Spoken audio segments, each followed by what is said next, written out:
What is glutathione? The different types of glutathione, the different ways to administer it, so you can decide based on scientifically proven information how to take advantage of this master antioxidant, very easy to understand, by your favorite exclusive channel on glutathione. Let's start. What is glutathione? Glutathione is like a superhero that lives in each of our cells. Its mission is to protect us from the damage that can be caused by the toxins that surround us, such as pollution, excessive exposure to the sun's rays, and even the bad things we eat, without knowing or with full knowledge, because we are suffering from a kind of addiction to them. Let's start by clarifying that there are two forms of glutathione: good glutathione and bad glutathione, and together they form a very special team. What are these two forms of glutathione?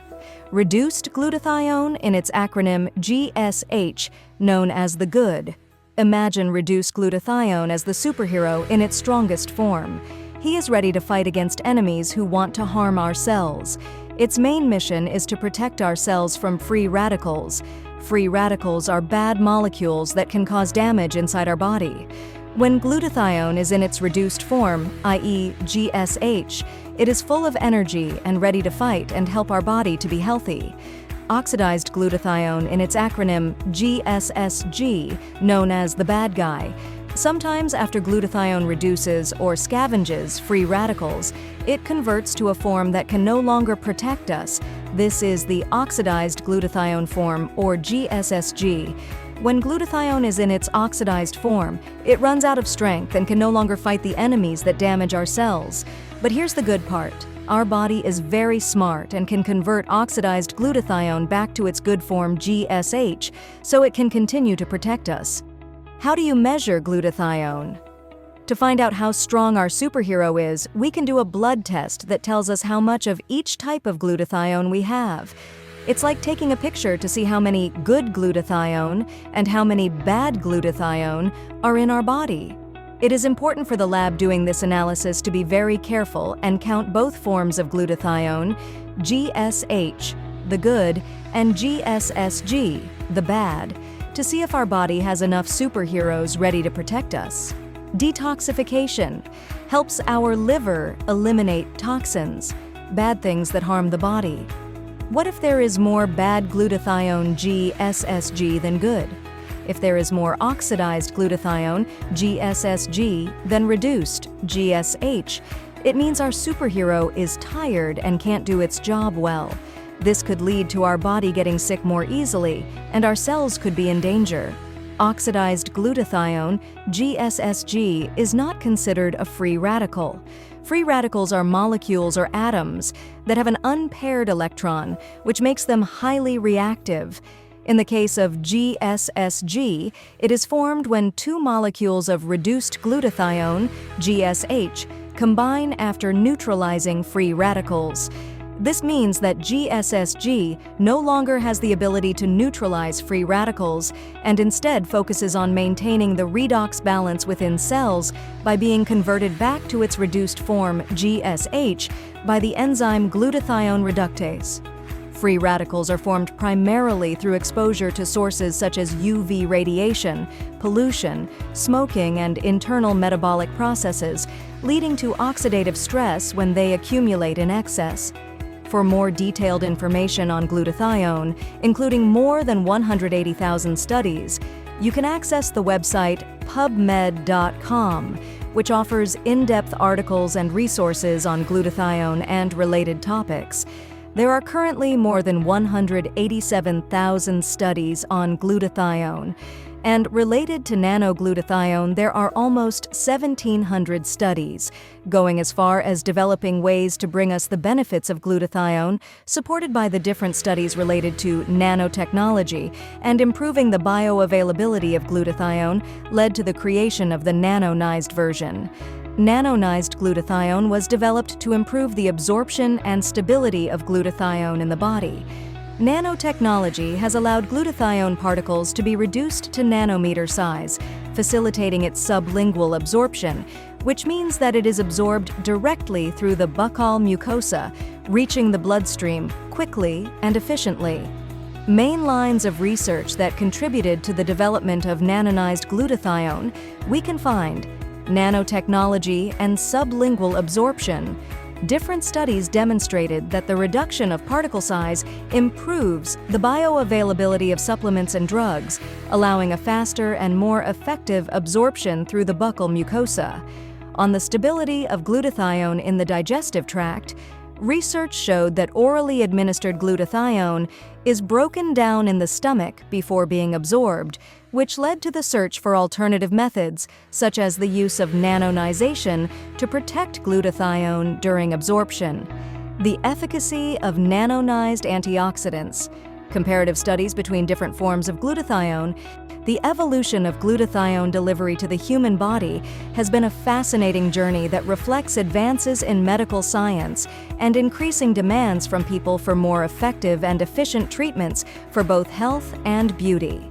The evolution of glutathione delivery to the human body has been a fascinating journey reflecting advances in medical science and people's growing demands for more effective and efficient treatments, both for health and beauty. Each innovation reflected technological advances and the growing demand for more efficient solutions. Below, we will review how glutathione administration has evolved, highlighting its origin, form of administration, pros, cons, and average cost. Glutathione was first discovered in 1888 by biochemist J. de Ray Palehade, who identified a substance with antioxidant properties. However, it was not until 1921 that Hopkins and other scientists identified the chemical structure of glutathione, recognizing it as a tripeptide composed of the amino acids glutamate, cysteine, and glycine. 1. Oral glutathione in tablet and capsule form.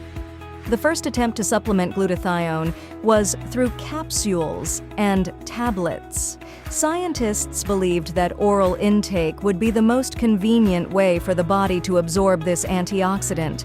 In the 1970s and 1980s, oral glutathione supplements became popular, but they were quickly found to be ineffective in raising glutathione levels in the body. Among its forms of administration, it was consumed as an oral supplement in pill or capsule form. Pros: easy to administer and widely available. Cons: absorption was extremely low, as glutathione is broken down in the digestive system before reaching the bloodstream. It proved ineffective in increasing glutathione levels in the body. Average cost: between $10 and $20 per month. 2. Glutathione precursors such as N-acetylcysteine, NAC. Faced with the ineffectiveness of oral glutathione, scientists focused on precursors such as N-acetylcysteine or NAC, which stimulate the body's natural production of glutathione. Its form of administration, it is taken orally in capsules or tablets. Pros: effective in increasing glutathione levels. Used in detoxification of acetaminophen overdose and treatment of lung diseases. Affordable, between $15 and $30 for a monthly supply. Cons: does not increase glutathione levels in all people uniformly. Requires the body to have the ability to synthesize glutathione on its own. Average cost: between $15 and $30 per month. 3rd, intravenous glutathione. Realizing that oral forms were not effective, physicians turned to intravenous administration to ensure direct delivery into the bloodstream. It began to be used in the 1990s to treat conditions such as Parkinson's disease, chronic fatigue syndrome, and liver detoxification. According to Douglas Harrington, MD, a hematologist and head of the transplantation group at Stanford University, intravenous glutathione does not deliver the intracellular glutathione molecule, but rather is a practical and effective vehicle for delivering precursors. The injected glutathione does not directly enter the cells in its complete form. Instead, it is broken down into its components, which are those famous 3 amino acids, cysteine, glycine, and glutamate, and then reassimilated within the cells to reform glutathione. It is administered by intravenous injections in specialized clinics. Pros: highly effective and rapid in increasing glutathione levels.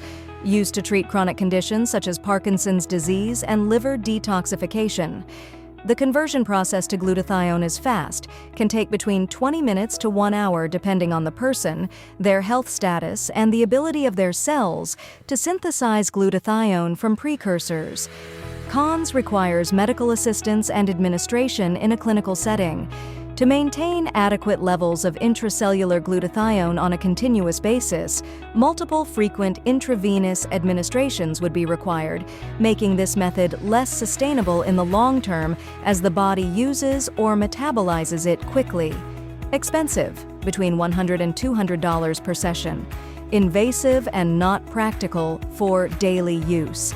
Average cost, between $400 and $1,000 per month, depending on frequency of infusions. Liposomal glutathione. The origin of liposomal glutathione was developed to overcome degradation in the digestive tract by encapsulating glutathione in liposomes' fat bubbles that protect glutathione and facilitate its absorption. Liposomal glutathione began to be studied in the late 1990s and early 2000s. Form of administration. It is consumed orally in liquid or capsule form. Pros: improved absorption compared to traditional forms. Can be taken at home. Cons: not yet as absorbable as more advanced forms. Can be expensive, $50 to $100 for a monthly supply. Average cost, between $50 and $100 per month. 5. Transdermal glutathione, cream or spray. Transdermal delivery was developed to take advantage of absorption through the skin and bypass the digestive system, allowing glutathione to enter the body gradually.